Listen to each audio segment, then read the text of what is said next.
আসসালামু আলাইকুম রহমতুল্লাহ। ভাই ভাই ভিডিওটা উপরে টান দিবেন না ভাই। ভাই সূরা রহমানটা একটু শুনে যান, মনে শান্ত লাগবে, মনে শান্তি লাগবে। সূরা রহমানটা একটু শুনে যান, ভিডিওটা উপরে টান দিবেন না, একটু করে দেখেন। বিসমিল্লাহির রহমানির রহিম।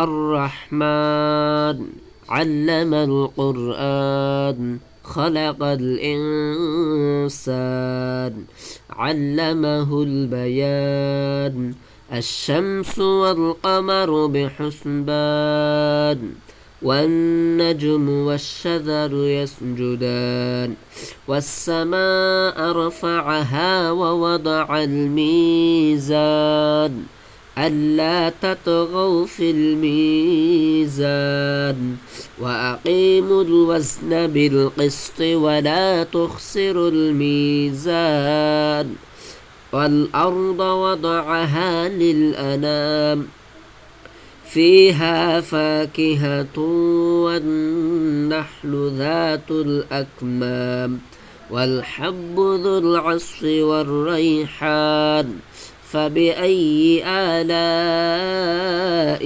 ربكما تكذبان صدق الله العلي العظيم وصدق رسوله النبي الحبيب الكريم। ভিডিওটা সবাই বেশি বেশি শেয়ার করুন, লাইক করুন এবং কমেন্টে জানিয়ে যাবেন কেমন হয়েছে এবং সাবস্ক্রাইব করে রাখুন। বেল আইকনটিতে বজায় রাখুন, যেন পরবর্তী ভিডিও যেন আপনার কাছে সবার আগে যেন চলে যেতে পারে।